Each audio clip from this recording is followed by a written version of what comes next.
Radio Voice Italia.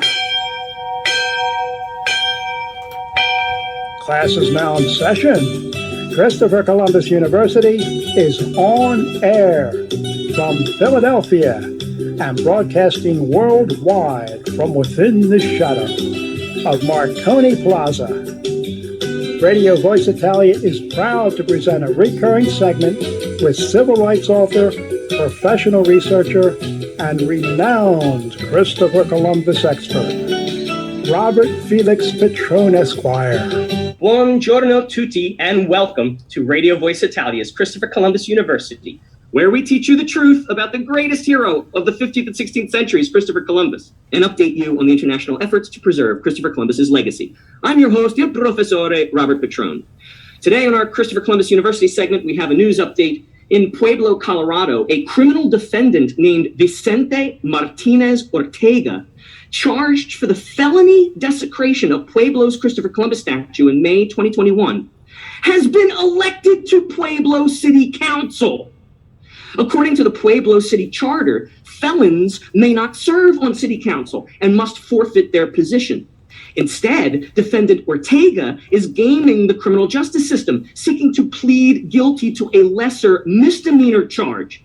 Listeners, please email Special Prosecutor Cody Christian, that's a woman, at codychristian@elpaso.com. I'll spell that for you. It's Cody Christian, all one word, spelled just like it sounds, C-O-D-Y Christian, at E-L-P-A-S-O, El Paso.com, and tell her not to accept anything less than a felony conviction for defendant Vicente Martinez Ortega's desecration of the Pueblo Christopher Columbus statue. And then tell her why in your own words. Just a sentence or two. You can do it. You've listened to Christopher Columbus University for 38 weeks now. You can do this. For the substantive portion of today's class, we continue our 6-part series, zooming in on each of the 8 slanderous myths about Christopher Columbus, that he was supposedly a racist, rapist, maimer, murderer, slave owner, slave trader, grifter, and genocidaire. Classes 35 and 36 covered the first 2 myths. The last class covered the myth of Columbus as a maimer. Today, we focus on the myth of Columbus as a murderer, and since genocide is related to that, I'm combining murderer and genocidaire into this one episode. So let's get right to it. What is murder? In most jurisdictions in America and other countries, murder is defined more or less as purposefully or knowingly causing the death of another human being. Purposefully means that it was your plan to kill the victim. Knowingly means that wasn't necessarily your plan, but you knew your actions would result in your killing the person. It's a fine line, but lawyers love fine lines. There are also other types of murder, such as 1, causing another person's death recklessly under circumstances manifesting extreme indifference to the value of human life, meaning basically creating a grave risk of death to another person. Or number 2, killing of another person while fleeing from the commission of certain felonies, and so on, depending on the jurisdiction. And as I mentioned in the previous 2 episodes, one can be guilty of murder, number 1, by being the person who actually commits the killing, or number 2, by being a conspirator to the act. That is, by agreeing with one or more people to commit murder and taking a substantial step toward it. Or B, agreeing with one or more people to commit a completely different crime, but in the course of committing that crime, one of your conspirators murders somebody in furtherance of the original crime. So let's look at how the primary historical sources flatly debunk any accusations that Christopher Columbus murdered anybody, either on an individual scale or on a genocidal scale, or conspired with anybody else to do so. So how do you prove a negative? You know, it was a little easier in the past 3 episodes debunking racist, rapist, and maimer, because racist isn't so much an act as it is a state of mind that can be manifested by actions. And I debunked that by showing how Columbus's words and actions proved that he not only never acted against the tribal peoples based on any kind of racial animus, but actually showed love and care for the Tainos and even the hostile and murderous Caribs. Disproving rapist and maimer was easy because the Columbus detractors who accuse him of these things always cite certain specific instances, which I showed in the preceding 2 episodes were instances of rape and maiming committed by people other than Columbus and without Columbus's permission or knowledge. I'm going to do all these same things to debunk the myths that Columbus committed murder and genocide too, but with these 2 things, the Columbus detractors seldom point to any specific events. They just broadly, sweepingly, and vaguely accuse him of these things without pointing to any identifiable acts. Their pseudo-logic is, well, Tainos died in great numbers, so therefore Columbus is guilty of genocide. Yeah, that's not how it works. So I guess to respond to broad, sweeping, vague accusations of murder and genocide, I will have to start out with a wide-angle lens, let's say dividing the timeline into Columbus's 4 voyages, and then zooming in on each voyage to prove that no murder or genocide was ever committed by Christopher Columbus or any conspirator. So let's begin with a look at his 4 voyages. Columbus's first voyage began on August 3rd, 1492, when he left Spain, made a brief stopover on the Canary Islands, and stepped foot 33 days later on October 12, 1492, on the Caribbean island the Taino occupants called Guanahani, but which he called San Salvador, Holy Savior, referring to Jesus, thus uniting the old world with the new and forever changing the course of human history. This first contact with the Tainos went peacefully and amicably. He then sailed to an island he called Santa Maria de la Concepcion, Blessed Mary of the Conception, to another he called Ferdinanda, after King Ferdinand, and to another he called Isabella, after Queen Isabella, though the islanders called it Samoet. To a group of about 7 or 8 islands he named Las Islas de Arena, to Cuba, which he called Juana, after Prince John, but it went back to being called Cuba, and eventually to Hispaniola, where he met his best friend in the New World, Taino chieftain Guacanagari, and where Columbus established the Navidad settlement named for the Christmas holiday on which it was founded. On this island-hopping trip, Columbus fell in love with the Taino people he met on each island, calling them beautiful, intelligent, fine, handsome, good, gentle, generous, and many other loving characterizations. They loved him back, and each community treated him and his sailors welcomingly, and he and his sailors treated each island tribe very well, giving them gifts and making friends. In none of these encounters was anyone harmed, much less killed, much less was any group subjected to genocide, at least not by the Europeans. As it turned out, on each island on which Columbus met Tainos, including the first one, Guanahani or San Salvador, the Tainos kept telling him about these savage marauders from another tribe from the northwest, the Carib tribe, that would descend on Taino islands at certain times of the year, killing and eating their menfolk, castrating and enslaving their boys, and then killing and eating them when they reached the age of maturity, and raping their women and girls. And when the rape victims gave birth, the marauders would eat the newborn babies. The Europeans were horrified. Columbus even witnessed a Carib attack on Guacanagari's village on December 17, 1492. A fleet of approximately 40 Carib marauders arrived in canoes from the direction of Tortuga, but the Caribs weren't sure what to make of the Nina and the Santa Maria anchored off the coast. The Pinta was elsewhere. The traitorous Captain Alonso Pinzon went AWOL with the ship for a brief time. The Caribs alighted from their canoes and charged the shore, and valiant Chief Guacanagari stepped forward alone to face down the 40 Caribs. He threw stones at them and yelled at them in their Arawak language to go away. He gave a stone to one of Columbus's sailors to throw, and the man did, though it didn't hit anyone. But the Caribs got the message. Those foreboding vessels belonged to friends of the Tainos, and so the Caribs left. But Chief Guacanagari was so shaken and so afraid of the Caribs that when it was all over, he and Columbus made a treaty with each other. Columbus could leave a permanent settlement behind on Guacanagari's island, whom the tribe would look after while he went back to Spain. And in return, Columbus pledged that Spain would protect the Tainos from the Caribs, whom Columbus figured were the vassals of the great Khan of the East Indies, which is where he thought he was. Hernando Colon wrote in chapter 34 of his biography of Columbus, entitled The Life of the Admiral, quote, "The Admiral also showed him our weapons, how wounds were made with some and others used for defense, and told him that with such weapons to protect him, he need no longer fear the Caribs. The Admiral said that he was leaving these Christians to defend him and his tribe." As the Nina and the reacquired Pinta set sail for Spain, the cabin boy had by this time wrecked the Santa Maria on some rocks, and they used the remains of its hull to build the settlement. 35 Carib bowmen attacked a 7-sailor landing party at Hispaniola's Gulf of Samana on Sunday, January 13th, 1492. The sailors escaped, but while Columbus was en route to or in Spain, those Caribs raided the Navidad settlement and murdered all the settlers, and then raided Guacanagari's village, murdering or injuring several of his villagers and kidnapping a Taino woman. So you see, ladies and gentlemen, there was murder and genocide going on in the Caribbean, but it was the Caribs doing it all. The second voyage of Columbus commenced with a specific mission. Columbus left Spain on September 25th, 1493, this time sailing straight for the islands he had been told were held by the dreaded Caribs. Now, mind you, Columbus had no maps or charts of the Caribbean, nor did the islanders make any. He had nothing to go on but the vague, barely consistent accounts Taínos of San Salvador, Santa Maria de la Concepcion, Ferdinanda, Isabella, Cuba, and Hispaniola had told him about. They basically pointed in the general direction of the Northwest and told him that the Caribs came from islands over there. Dr. Diego Chanca, one of the surgeons of Columbus's Second Fleet, wrote in his epistolary account of the second voyage, quote, "By the goodness of God, and thanks to the admiral's skill and knowledge, we had reached the Carib Islands as directly as if we had been following a known and familiar course," end quote.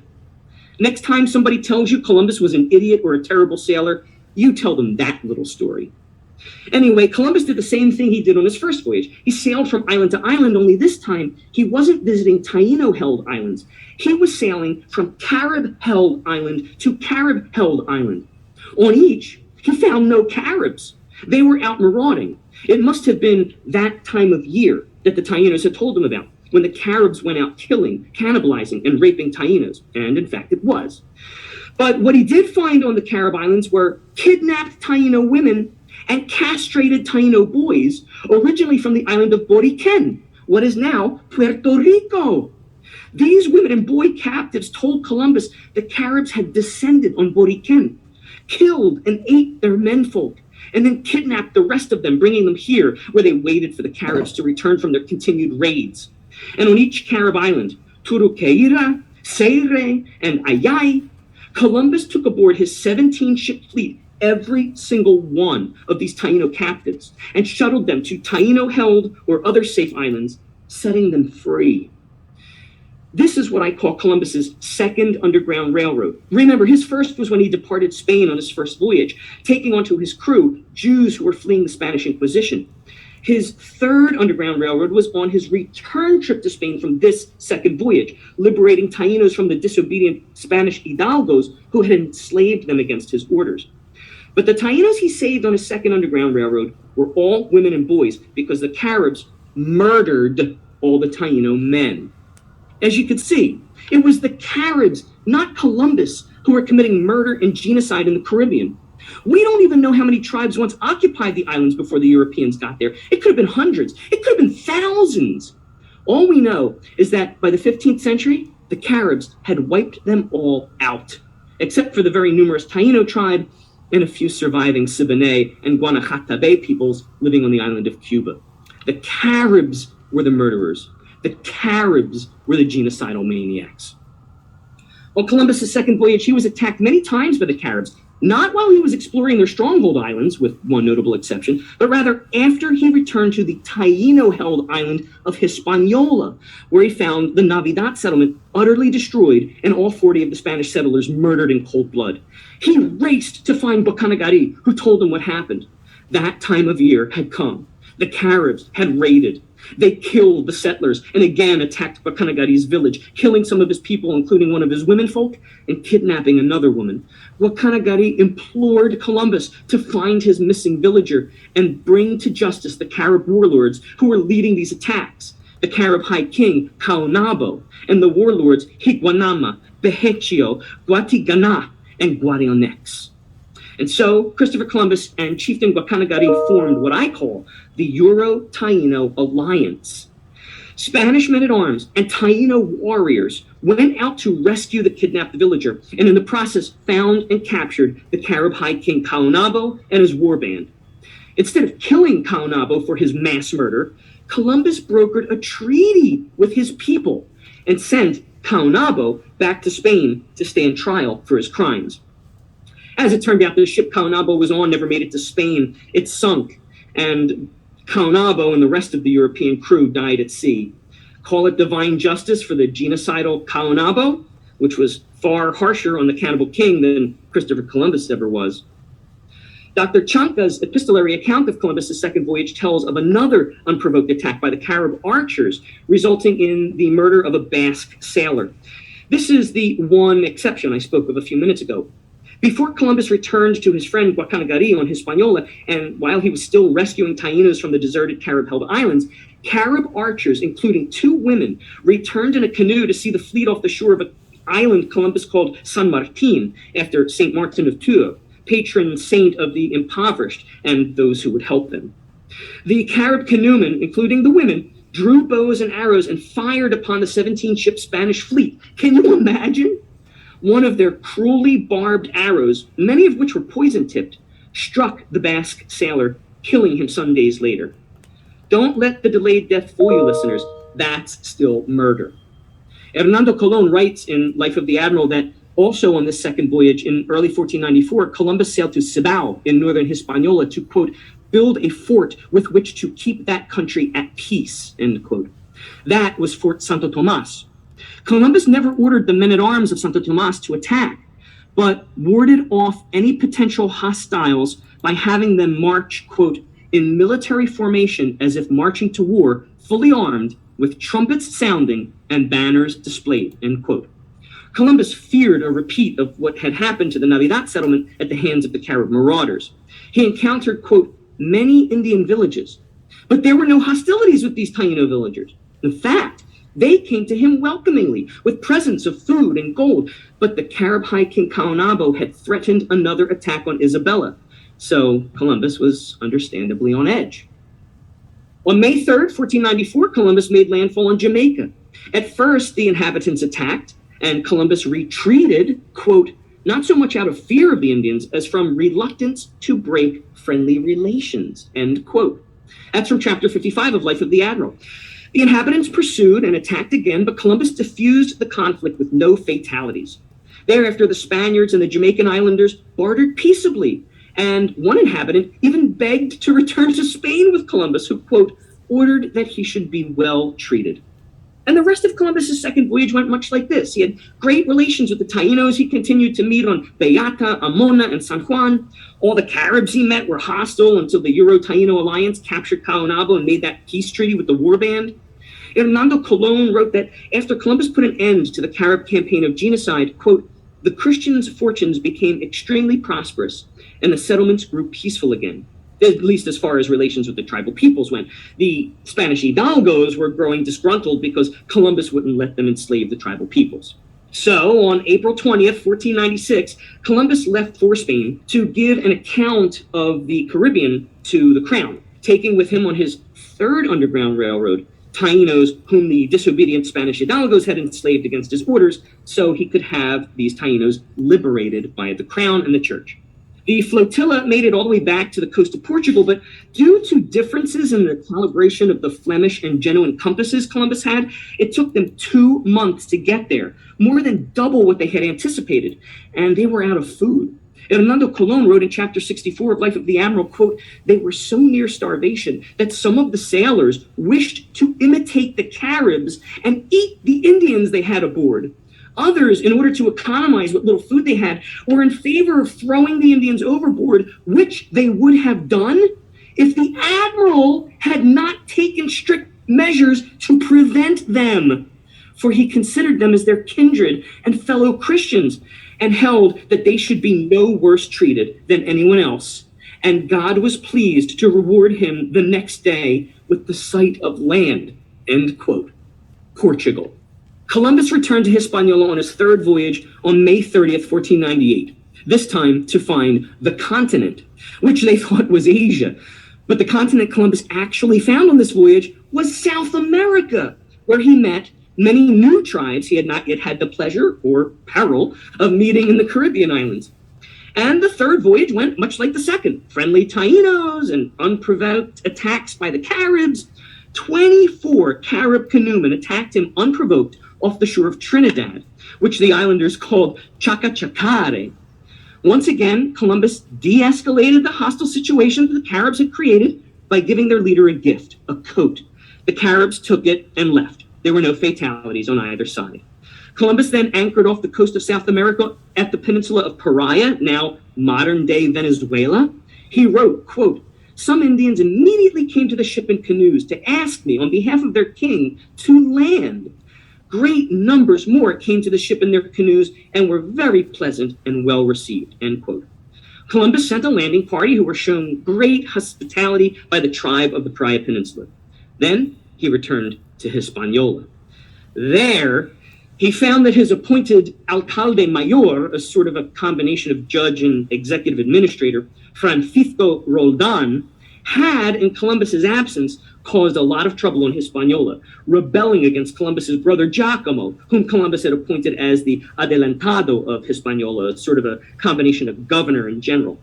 Roldan chafed under Giacomo's authority and was doing all kinds of seditious things, including stealing the crown's tribute for himself, enlisting Spanish settlers to assassinate Giacomo, leading a military coup to take over Fort Concepcion, sacking the settlement of Isabella and plundering its flocks, leading a band of mutineers to Jaragua, the western half of Hispaniola, and, wait for it, inciting the Carib warlord Guarionex and his marauders to attack the Isabella settlement. Roldan even betrayed the very tribes he manipulated for his sinister plots. For example, he extorted gold from the new Carib high king Manicao Tex, Caonabo's brother, who took over after Caonabo's capture. Giacomo actually thwarted the plot, but Roldan's rebellion continued. On the day after Christmas, 1499, Roldan enlisted tribal warriors to attack Columbus on his ship. Columbus escaped with no fatalities on either side. This is what Columbus was coming back to. In his absence, the Spanish hidalgos had gone wild. Columbus's third voyage actually involved little conflict with the Caribs. The real conflict was between Columbus and the recalcitrant Spanish hidalgos, who hated being ruled over and restrained by these low-born Genoan foreigners. In these mere 2 years of the third voyage, the Spanish hidalgos revolted no less than 5 times. If it wasn't Roldan, it was Alonso de Ojeda, who, sailing with Amerigo Vespucci, landed in Brazil with the occupants called Giacomo, falsely claiming that he had found the continent before Columbus, even going so far as to backdate his logbooks, so it seemed he and Vespucci landed in Brazil before Columbus's landfall in Venezuela. This, ladies and gentlemen, if you've ever wondered, is why the Americas are named after Amerigo Vespucci and not Christopher Columbus. But Bartolomé de las Casas sets the record straight. He cites a, quote, number of eyewitnesses who attest that Columbus had landed in Paria first, and Ojeda eventually admitted that. De las Casas wrote that the Americas, quote, should have been called Colombia. But before Ojeda admitted his treachery, he boldly proclaimed that he, quote, could do anything he liked to the admiral's prejudice, and, quote, excited some very not reliable men with slanderous tales. And if it wasn't Ojeda, it was his conspirator Don Hernando de Guevara, who then enlisted the help of the treacherous Adrián de Mojica, and Hidalgo, who, with the assistance of Roldan, initiated atrocities against the Taínos against the will of Governor Columbus and sparked yet another Hidalgo rebellion. Columbus actually delivered de Mojica to the alcalde mayor, the judge, who convicted de Mojica of sedition and, much to Columbus's regret, sentenced him to be hanged. And if it wasn't Guevara or Mojica, it was Vicente Yáñez Pinzón, brother of the traitorous Captain Alonso Pinzón, who had gone AWOL with the Pinta on Columbus's first voyage. Columbus wrote to the crown that Vicente had, quote, aroused suspicion and disturbance among the Hidalgos. Rebel Hidalgos wrote to Castile condemning the Columbus brothers as, quote, foreigners who had never before been in a position of authority and had no experience of controlling people of quality, vaingloriously referring to themselves. Columbus had had enough. He wrote to the crown and asked them to send him someone the Hidalgos would listen to. On a dark day in history, they sent Comendador Francisco de Bobadilla, Dark Knight of Calatrava and champion, from the Spaniards' perspective, of the Reconquista, himself a Spanish Hidalgo. The bitter irony here is that in the time between Columbus's request for help and the crown's sending of Bobadilla, Columbus actually managed to put an end to the rebellions and bring peace to Hispaniola. Not just peace between the tribal peoples and the Europeans, but an uneasy peace between himself and the Spanish Hidalgos. He wrote in his letter to the governance of Prince John, quote, "By now things were calm, the land was rich, and everyone lived in peace," end quote. I call this period the Pax Columbiana. But as cruel fate would have it, Columbus's peace would be shattered by the arrival of Francisco de Bobadilla. You see, the Hidalgos were writing letters to the crown complaining about Columbus. Columbus was writing letters to the crown complaining about the Hidalgos. The crown was confused, fed up, and much too busy with the Reconquista to sort it all out.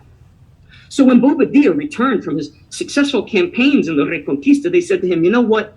You're just the guy we need to sort out this mess in Hispaniola. Go there, see what's what, and if you find that Columbus is the one in the wrong, just usurp his office and take over." Well, that was all Bobadilla needed to hear. And this, friends, is where the European atrocities on the tribal peoples of the Americas, the murder and genocide, truly commenced. The first thing Bobadilla did upon making landfall was to put Columbus and his brothers in chains, ally with the Hidalgos, falsify testimonies against Columbus, and send Columbus and his brothers back to Spain in chains to answer to phony charges of tyrannizing the Spanish Hidalgos.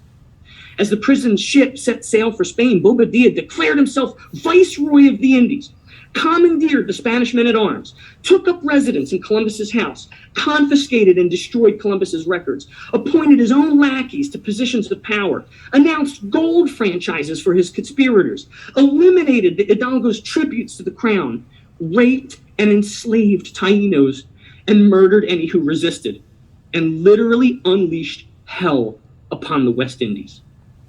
And Bobadilla knew he was committing atrocities of unspeakable evil while Columbus was away. And he knew that once Columbus had a chance to stand before the king and queen, the jig would be up and Bobadilla's treachery would be revealed. But Bobadilla's goal was to acquire as many slaves and as much gold as he could in that time. And with the Spanish men-at-arms on Hispaniola serving him, he might just take Hispaniola from the crown, who already had their hands full with the Reconquista. It was a bold move, but the greatest evidence of Bobadilla's treachery was what he told the Hidalgos. You see, listeners, there was one young man in particular present while all this was going on, and he heard it for himself. It was young Bartolomé de las Casas, future historian and protector of the Indians, as the crown would later appoint him. De las Casas wrote about the whole calamity in Book 2 of History of the Indies. In Chapter 1, he writes that Bobadilla, quote, would frequently tell them, "Take as many advantages as you can, since you don't know how long this will last." And indeed, it didn't last long. Columbus reached Spain with his manacles still on his wrists, at his own insistence, stood before the crown, told them the real story, and presented his evidence. After considering all the evidence, the crown removed his shackles, dismissed all the false charges, and deposed Bobadilla from office for his treachery, murder, and genocide. And that brings us to the fourth and final voyage of Columbus. Columbus didn't want the job of governor anymore due to the troublesome Hidalgos, so the crown appointed a new governor to replace Bobadilla, Comendador Nicolás de Ovando. Unfortunately, Ovando was just as bad as, if not worse than Bobadilla, so the rape and murder continued in the West Indies. But Columbus was determined to put an end to Ovando's reign of terror, just as he had done to Bobadilla's. The crown funded Columbus's fourth voyage to the New World, and he set sail on May 11, 1502. 2 months earlier, the monarchs had written a letter of apology to Columbus for the mistreatment he had suffered by Bobadilla. And in that letter, they told him not even to go to Hispaniola, where Ovando was holding court, because they knew Columbus would confront Ovando for his continued atrocities against the Taínos and would try to free more Taíno slaves to bring them back to Spain for liberation. The crown just didn't want to deal with it anymore. So they told Columbus, just explore. Don't free any more slaves. Don't even go to Hispaniola. So, at first, that's all Columbus did. He revisited South America, this time landing at Caray, what is now Nicaragua's Mosquito Coast, where he made peaceful first contact with the tribes there. Then he went to the Mayan cities of Siguare, in what is now Guatemala, where he found very sophisticated tribes and made friendly first contact with them. Then he went to the island of Boriquen, what is now Puerto Rico, where he landed peacefully to repair 2 of his 4 ships that were badly damaged by storms. And finally, he reached Veragua in what is now Panama and made friendly first contact with the chieftain of one of the many diverse tribes there who provided tribal guides to Columbus to help them find the gold fields.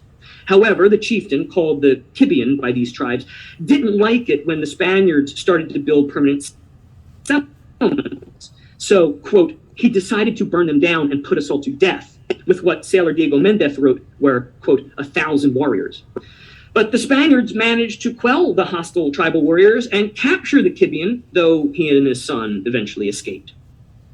Columbus departed Veragua, leaving his two most damaged ships behind and sailing his entire crew on the remaining two.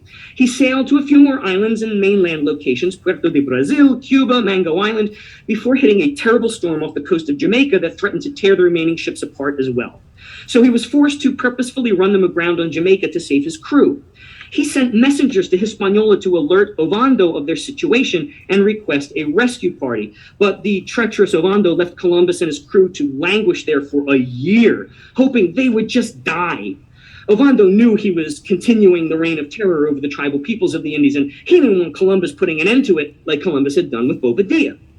Columbus, afraid that the shipwrecked sailors would molest the womenfolk of Jamaica, prohibited his men from leaving the grounded ships for the entire year. The sailors mutinied twice, and Columbus managed to quell both mutinies with no fatalities, though he did put the mutineers in the brig. At first, the Jamaican islanders were friendly, if a bit wary. They traded with sailors, but kept their distance. But over time, the islanders grew bolder, and eventually a war band arrived with obvious hostile intent. Forced to think fast, and as always, seeking to avoid any fatalities, Columbus resorted to a desperate ruse. Knowing from his astrological tables that a solar eclipse was imminent, he told the tribal warband he would cause the sun to disappear if they harmed his crew. When the warband saw the moon blot out the sun, they reconsidered their attack. Columbus demanded they help rather than harm his starving sailors. And the formerly hostile islanders left and returned with some life-saving stores of food. Once again, no murder, no genocide. Columbus's canniness avoided bloodshed and saved lives on both sides. Columbus's fourth and final voyage ends with the eventual arrival of the rescue party from Hispaniola. Ovando received Columbus in his court, but put on only a false show of welcome while simultaneously releasing the mutineers to insult Columbus. Worse, Ovando tried to imprison the sailors who had helped quell the mutiny. As Hernando Colon writes in Life of the Admiral, all, quote, favors Ovando granted Columbus were, quote, always with a false smile and pretense of friendship to his face. In fact, as De las Casas writes in Book 2, Chapter 36 of History of the Indies, though Columbus confronted Ovando about his tyrannous governorship in his own court, Ovando and his courtiers pretended not to understand him because of his genuine accent. Columbus went back to Spain having accomplished little in Hispaniola against Ovando's murderous reign. However, when Columbus got back to Spain once and for all, he gave constant reports to the widowed King Ferdinand about how Ovando was mistreating the tribal peoples. Shortly before he died, Christopher Columbus accomplished what was perhaps his greatest masterstroke of civil rights activism. He successfully petitioned King Ferdinand to issue a royal decree reading, quote, all the Indians of Hispaniola were to be left free, not subject to servitude, unmolested and unharmed, and allowed to live like freemen under law, just like any other in the kingdom of Castile.